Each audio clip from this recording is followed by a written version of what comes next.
Welcome everyone back to another episode of the Gothic Heart. And today we are featuring another podcaster who runs West London Witch. This is Becca, and we're so excited to have her here all the way from the UK to give us all the fun details on the people she's met and talked to and all about her podcast because you're going to find it as fascinating as I do. So, Becca, why don't you tell us? Introduce yourself. Oh my goodness. Well, thank you so much for having me. My name is Becca, and I'm the creator and host of the West London Witch podcast. So we're a podcast all about the mysterious, the strange, the spooky, and the unexplained. We tell everything from horrifying stories about encounters with the paranormal to really heartwarming ones, and a little bit of everything in between, a lot of haunted history as well.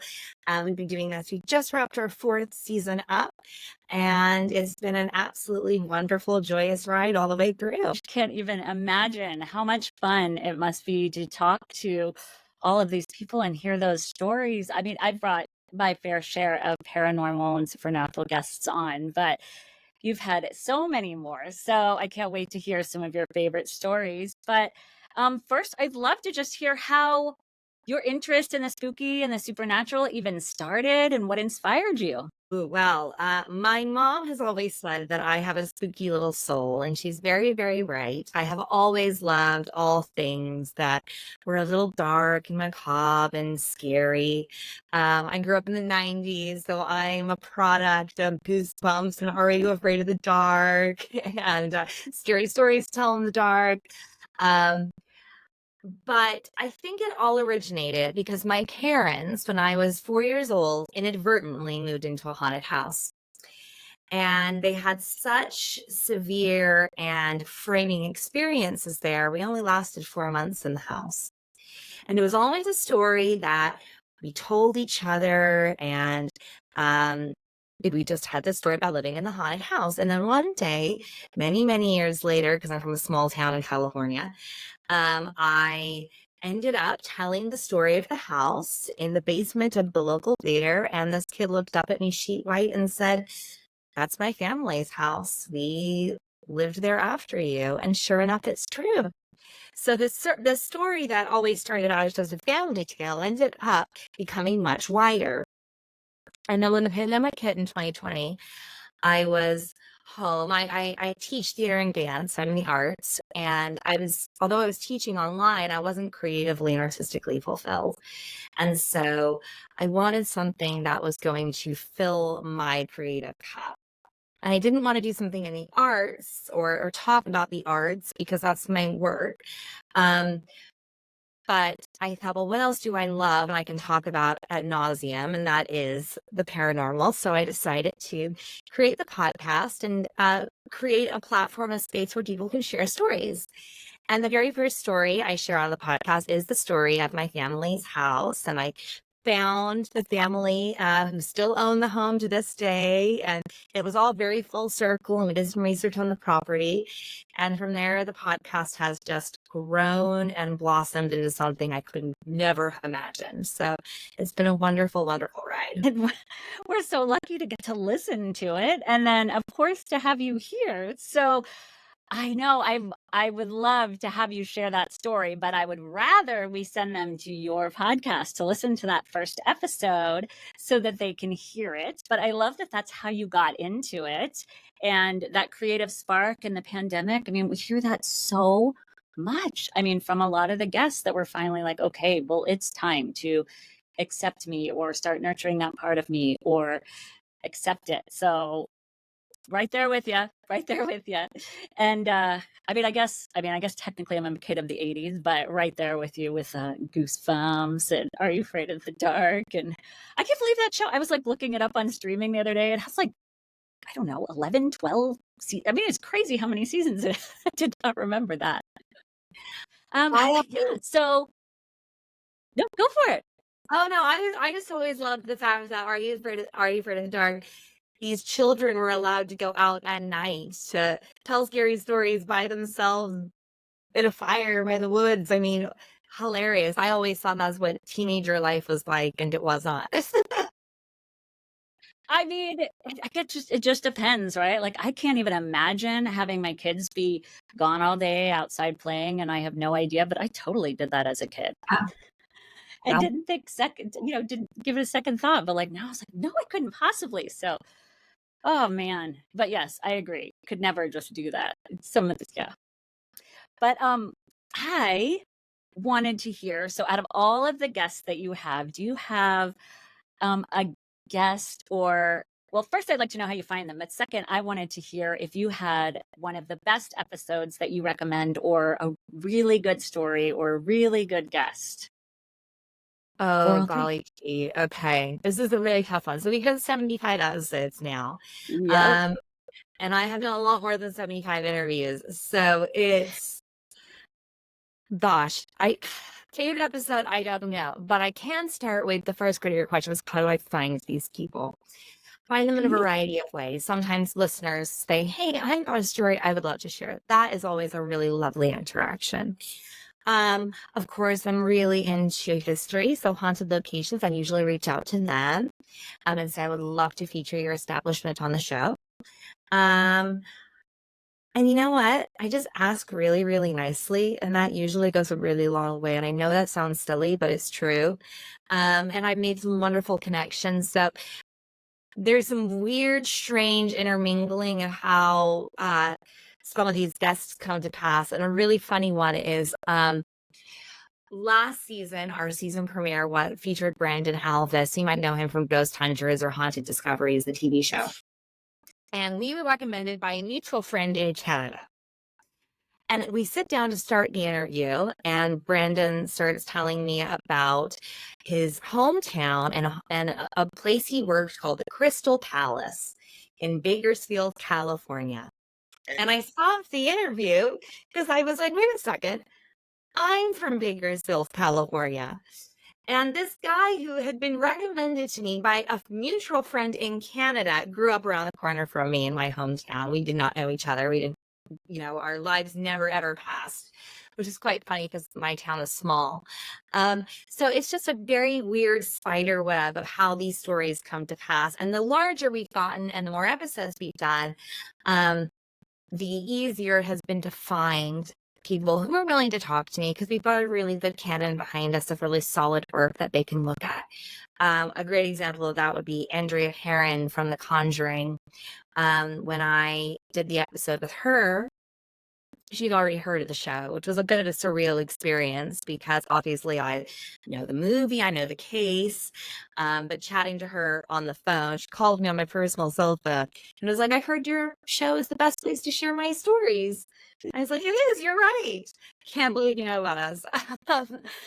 So that's really fun. But some of my favorite stories, the show is a long form narrative podcast. So we really focus on the storytelling in its purity.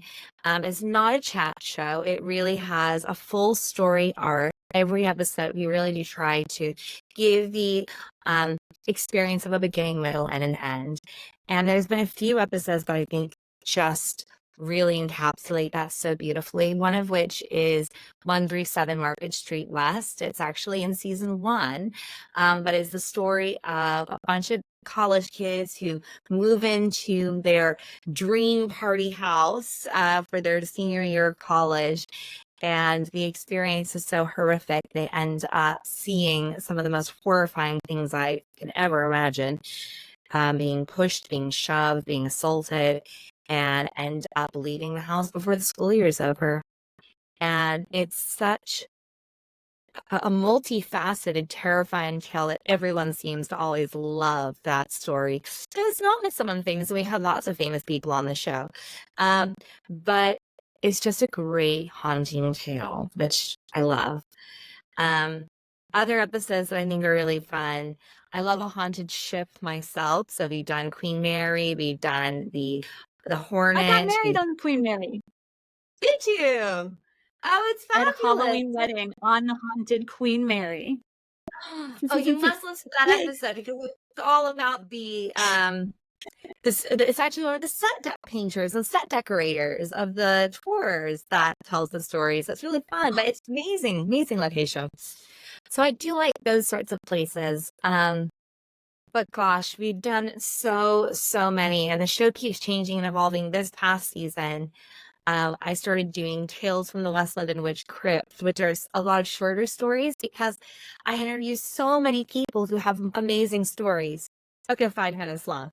And because we're a long format podcast and most episodes are 25 to 45 minutes long, 5 minute story, not an episode made, but I have a treasure trove of all these short but scary stories. So we started rolling those out, which has been really fun.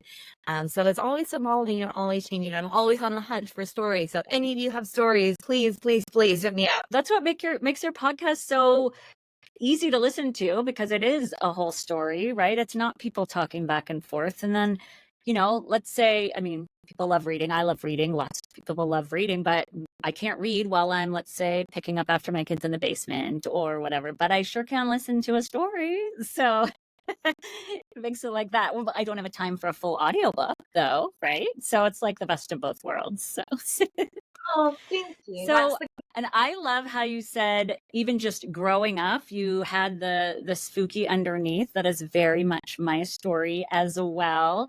But it sounds like your parents were sort of very supportive and nurturing of those kinds of interests that you had. Did I get that right? I mean, it just sounded like it. absolutely. Yes, my parents are firm believers in the supernatural. Um, Yes, absolutely. So we never grew up in a household where we didn't believe or we were skeptical. It was always this wonderful, magical feeling at home, which was really special. My parents also did really fun things and my love of storytelling comes from this. My parents sat down and my dad read all the Harry Potter books aloud to us as a family, and he would do all the voices. And I just have these wonderful memories of sitting with my family at night, and dad would read a chapter, and then we would play Harry Potter. So, cooking dinner would be potions class, or having to take laundry upstairs, transfigure that laundry up into your bedroom. And the pool in the backyard was, in the Forbidden Forest, and lots of Triwizard tournament scenes, diving into the pool. And the house was always full of fun and magic. And yeah, so this wasn't a far cry from, this is basically doing what we did as kids, but on the adult level, which is fun. That sounds incredible. And something we talk about a lot on the Gothic Heart, and something I ask every guest, although it sounds like you're going to be maybe the lone outlier, is we talk about sort of growing up or even as an adult having these interests that are not, they're becoming more, but are not the stereotypical norm for society still, right? For us to enjoy the more macabre, like my style, my aesthetic. My Halloween wedding, I mean, was like a shock for everyone 13 years ago, right? So we're closer there, but we do always find out if you had any of those experiences where people like just scoffed or brushed you off, oh no, you don't know what you're talking about, type of a thing, or you know, sort of gave you a bad taste in your mouth, or you had to remove them from your life or talk to them, but it sounds like you might have skipped all that. Oh, I mean, I still get that all the time. And, Okay. I absolutely do. People think I'm crazy and weird and spooky and kooky, and surely there's a natural explanation for all of this stuff. And a lot of the time there is, absolutely. Um, but I think the world has become more accepting. I think we're I doing a lot see. better. We're getting there. Um, because I contact a lot of locations, that's always a funny thing. You've got to be really, really bold and call up a location and say, will you please talk to me about your ghosts? And I get 1 of 3 responses. Absolutely, of course, we would love to. Nothing at all. Or we don't want to talk about that. I don't know where you heard that. We don't talk about ghosts. Bye. So I still get that, but I think I'm pretty impervious to it, and I don't let it bother me. I try very hard to live by the words of our Lord and Savior, RuPaul Andre Charles, when he says, "What other people think of you is none of your business." And I'm very sensitive and I am super emotional. So I really do try to just say, you know what, it's none of my business, and just try and be my true and authentic self, um, which is spooky and which is dark, but that's okay. And I think I found my tribe and settled into it, and that's cool. Yeah, absolutely. The community makes such a difference. We've had several episodes on first how to even accept it within yourself, right? And then how to not care or when it's somebody else who refuses to accept you who you are, or how to work through that. So I think what you said right there is wonderful advice. Gosh, I wish I could give it to, I feel like I say this all the time, but my 9-year-old who started fourth grade today, but third grade was a huge shift of, the popularity, what are people thinking, blah, blah, blah, blah. And I was like, but do you like it? Like, that's always my thing. I was like, do Yeah. you like it? Well, then, but it's so hard. I didn't figure that out till my late 20s, right? But I just wish or hope that anything we do here could help people experience that self-acceptance or self-expression earlier anyway. Ugh. It's so hard. I mean, school is hard. I did not have university. I really came into my own, but elementary school was rough. High school was terribly rough.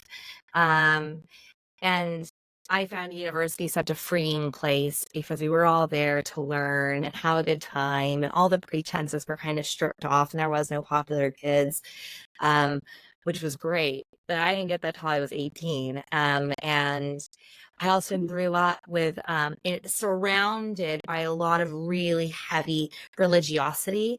That was, purity culture was heavy on the rise in the 2000s. I graduated high school about 2009. So there was a lot of really heavy purity culture, really conservative values that could be quite stifling and quite limiting for some people. And being other wasn't so readily accepted. So I completely understand that. And my parents did a really good job saying everyone is who they are. You need to have a diverse and wide friendship group, and you can love people for who they are, and you can disagree with them, but still see the value in them as a person, and that's okay. So, Yes. yeah, Oh, 100%. Okay, good. Because that's what I'm telling my kids. So I just feel very validated right there. it worked. um, no, that's crazy. Well, so I graduated high school in 2000. And so I had the 90s through high school, right? So we had like grunge music and we had The Craft and we had, Scream and all these things. And oh my gosh, not accepted by society for sure, but we had those things. And oh my gosh, I just loved, I'd always been into all of those things. And just sideways. I didn't get a chance to tell you. Our listeners know, but always had some variation of customizing something, clothes, whatever. And now I do custom fine jewelry, and I lean towards the Gothic, the alternative style for people, so that people can find and have what they need, which I didn't for my Halloween wedding or for, just anything, any style. That's why I started sewing right at first. So I love that, first of all, we can do that kind of thing in this day and age, right? We can customize, we can this. It's not like there's only two colors of things, or if there's not, we can make it ourselves, right? But secondly, where you live has a much larger than we've got in the US sort of Gothic alternative sort of culture that really enjoys this kind of stuff. So I can just imagine, anywhere I ever go, I go on all the haunted tours or the vampire tours or the ghost tours or anything like that, right? Where you live, not only must there be a lot of places like that, but also a big, even local community, not even just online. Is that Oh, yeah, you know what?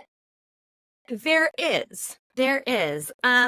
For example, I think a really great one is, so I live in Winchester now. I lived in London for a very, very long time.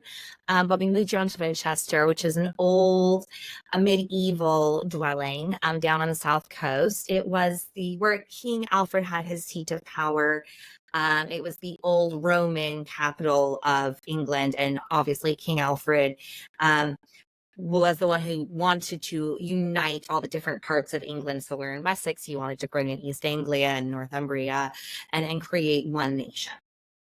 So it's a very old settlement, wonderfully haunted, such fun. But in Southampton, which is right next door to us, where the Titanic sailed from, um, they have this house called Tudor House, and the bones of it, like most Tudor buildings in this country now, the bones are Tudor, but the outside is all Victorian because most everything was redone in the Victorian era, with the Victorian viewpoint of architecture.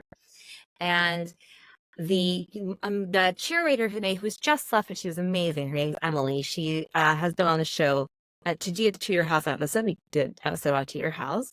And she's come back on our Patreon to give further updates on the house. But her and I have been able to become friends, and there is a great interest, particularly from a historical aspect. So if you're into on the history, because we have such a wealth of it here, there is a community to be had. But West London Witch really takes me all over the globe. Our stories come from everywhere, from Iceland to Australia to Canada to the US to the UK. So I always feel like I'm flung far afield, which is really exciting. But I have made some lovely friends along the way. There's always somewhere haunted that we can go visit. Could be featured on the show, which is quite fun. Um, and I would love to Have do you a haunted ring, hit them all. Yes, that sounds amazing. Have you done the Stanley Hotel here by me, here in Colorado? I I visited a few years ago. First of all, I loved Estes Park. It was absolutely stunning. And driving through the Rocky Mountains was just gorgeous. Um, and then we did go to the Stanley Hotel. We did do a tour, history tour. We did not do one of the ghost tours, sadly. But it's on my list to head back because I absolutely loved it. It was beautiful, and I'm a big Stephen King fan, so it was great. Really, really. That's awesome.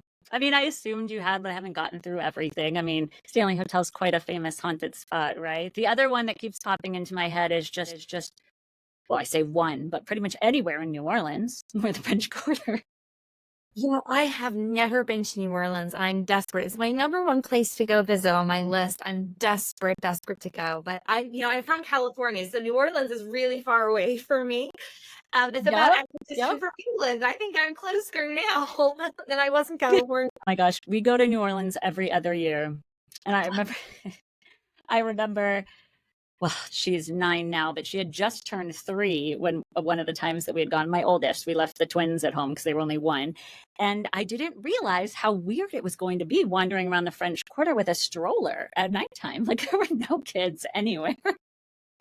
And I brought her on all these tours, and she made, her first gree bag, and she was like using like um ghost hunting machines. It was sort of a kids tour by the LaLaurie Mansion, and it was just really cool. Definitely, definitely. And we did the cemetery tour with her, trying to explain and everything, but definitely fun. I can't wait for you to go there or to talk to I'm people gonna from have to there. ask you tips and tricks and recommendations for sure. Well, because we go there so much. No, if it's too well, when the pandemic hit, we weren't able to go. Like that, we missed a cycle, and if I miss a cycle of going on a vacation to New Orleans, I start to like look at Zillow and pretend like, okay, I need to buy a place there in New Orleans because we've been gone too long.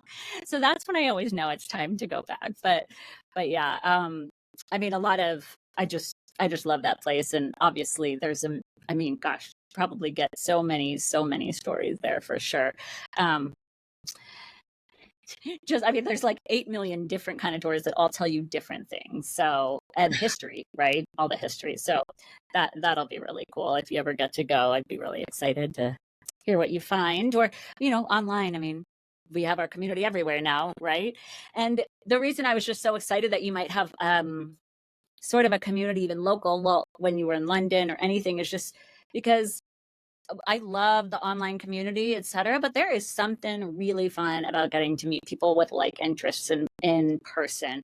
Whereas we definitely like have those, everywhere nowadays with Meetup or Facebook groups or whatever. We can find like the Colorado Gothic Bride group, things like that, and then you can get excited and meet people, but back in the day, man, we couldn't, so that in person maybe I'm the last generation that's gonna care about in person. No, no, there's something so electric about being with people and feeling their energy in the space. There is something very different about that type of fellowship where you're sitting there with someone with a cup of coffee or a glass of wine and being able to connect physically because you do lose so much energy when you're just behind a screen, it is different. So I think that personal connection and meeting up and seeing places of people with your own eyes, it is so valuable. So, so valuable. So, sort of wrapping up, but I have been dying to ask this question the whole time. I've been saving it. Do you have a dream place or guest like that, like high top notch that you hope to get one day? Gosh, that's such a good question. Um, I truly genuinely believe that the right places will come to me at the right time. And that's been a really lovely method that has worked so beautifully before. So I'm holding on to that. And I'm always excited to see what the next connection is going to be. Interestingly enough, though, I am a Bakersfield girl through and through. I never forget where home is. Home is important. You never forget your roots. And there is a haunted hotel in my hometown, the Padre Hotel, who I have been dying to get a hold of. And they have been so difficult. I have been in there in person. I have called on the phone. I have sent emails. Literally a Petersfield girl. I have gotten the National Trust of Scotland to work with me, and I contacted the Padre Hotel to answer my phone call. So I think more than anything, I'm just a really tenacious person, and I don't particularly like being told no. So I know it sounds crazy and all the amazing places on earth, but I just want the Padre Hotel to call me back, please. Because I love sharing stories from my hometown and I love being able to shine a light on some of the smaller locations. Um, and yes, it's wonderful when you're able to do, spectacularly well-known places like the Conjuring House, or the Villisca Axe Murder House, places that have, household names and notoriety. But I always find it really special when you can shine a light on somewhere that doesn't get that same sort of um, media coverage because there is something really special about that. And it does feel kind of pure and untouched and unsoiled. So I do like finding those places. It's not all about I'm always about the dream story, not the dream person or the dream place, if that makes sense. So Yeah. that's what I'm always looking. Yeah. Well, but that sounds absolutely perfect because how else would people, that didn't live in Bakersfield or even know about that place or that story, right? If we don't have people that are looking for the places with the best stories. I had Spirit Mechanics on here recently. They're a team of, well, they have a lot of, are you familiar with them? That's the whole piece of Okay. your episode. I did some learning. Oh, okay. Okay. Yep. So, they've got a whole bunch of services they offer, but one of the ones they're most well known for is their paranormal investigations. And just in talking, my friend had just been to around where they live and done all of the haunted places, and just talking to them, they're like, no, they missed like 900. I was like, what? Right? Because they're local, they know all of those things. It's not just the ones that are just like put on the map for the tourists. So I think shining a light on all those extra places or extra stories for those of us who don't have the chance to go there or talk to a local or learn about it is extra special, extra important. Yeah, and we do a So lot of thank you for personal. doing that. Oh gosh, yeah, for this it's my joy. But we do a lot of people's personal stories as well. So, someone who grew up in a haunted house or someone who had a weird experience in the woods or whatever. So we do have we try to hit everything and anything. Mysterious, strange, spooky, unexplained. We're your landing pad. We got it all. But it also means that people who would never have a platform to share their experience now do. And there's going to be received by ears who believe them. People who aren't scoffing at them and scorning at them and telling them that they're silly or they're stupid or they're ignorant. But rather people saying, hey, that resonates with me because I too have felt that once. And I think that's really special because you hear so much negativity. It's nice to find a positive place to land as well. Yes. Yes. 100% yes, a safe space. Yes, I love that. And then a question popped in when right before, and then you were talking, and I got so invested in what you were saying, and I just lost. Oh, I remember now. So you had mentioned something. I just don't want to miss anything because my brain popped in something. I know it was good. So you had mentioned something. Well, first I want to know, I want to make sure listeners know like when your next season is going to start or when you have any idea about that. But I also want to talk about, you had mentioned about Patreon. So I wanted you to share that as well. Oh, our Patreon is it's a really fun space. So it's our little coven. It's our little group of people. For £1, $1, €1 a month, you can join our Patreon. It is designed to be affordable and accessible for everyone. It's not there to make money off of it. It really is there to be a place where if you want to endorse creatives and bespoke content creators, you can come hang out with us. Basically, what we do on our Patreon is we discuss every single episode in detail. I give the backstory, the gossip. I tell you what you didn't see, what's on the cutting room floor. There are additional interviews. Some of them are quite deep as well.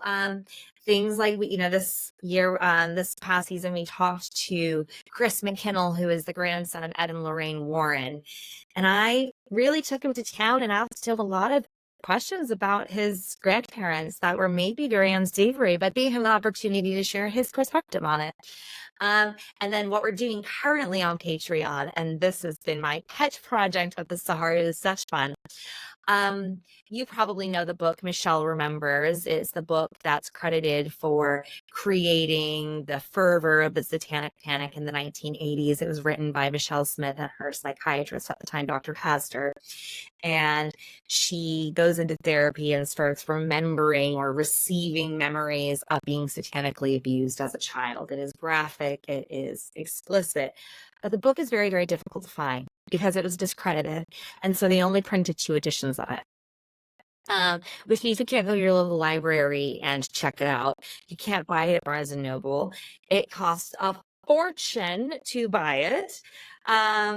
But I was really lucky. I found a copy in Texas and I got it shipped to my parents in California. And so what I'm doing on Patreon currently right now is reading the entire book to our patrons and going through and giving commentary and discussion and analyzing it and talking about the methods and the practices that were used at the time, and also where the story falls down and why it was discredited and why it was so blasphemous, really, to use their own terminology, because of the harm that it did.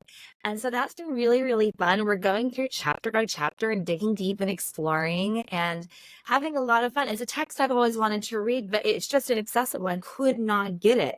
So now that I got it, I'm doing the hard work so you don't have to, and reading it and diving into it and analyzing it together. And it's been so much fun. It's been a great project this summer. So it's my summer reading program. So you can come to us on Patreon during interested in reading that book. That's awesome. It's like an urban legend, that book. So that's crazy that, I mean, that's great. And of course, incredibly affordable, right? You're not gatekeeping. So that's a wonderful experience for anyone who's, always wanted to read it, see it, hear it, learn what's actually inside. So that's amazing. That's very exciting. So I'm so glad you shared that because I'm sure I'm sure everyone's listening now is gonna be like, absolutely, I need to check out something from here, anything. So that's really incredible. So we're going to have everything that we talked about and everything in the show notes. But before I sign off and go through all of the like end of show stuff, is there anything else that you'd love to share with us or that I might have missed?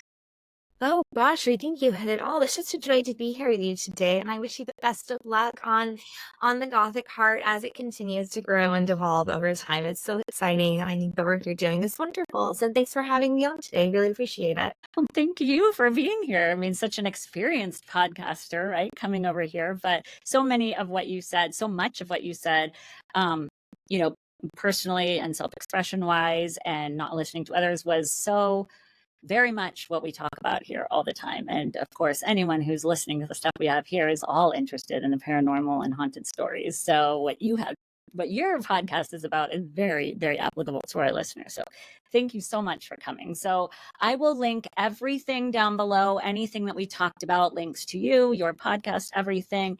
And I know listeners out there that something has resonated. So definitely go check out the podcast, West London Witch. Subscribe us, follow us, share us with somebody else, because if you know you're going to like these haunted history, even not just haunted history, like my brother's super into history, doesn't have anything interest in the paranormal, but he would love to hear the history, right? So it doesn't even need to be paranormal. I mean, that's just part of history in general. It always has been, witch hunting, etc. So anybody you know, go ahead and share this stuff with them so that they can start to learn all these other secret fun places to learn about, or stories and things that happen, and maybe not feel so alone. So thanks again for being here, and we'll see you on the next one. Bye.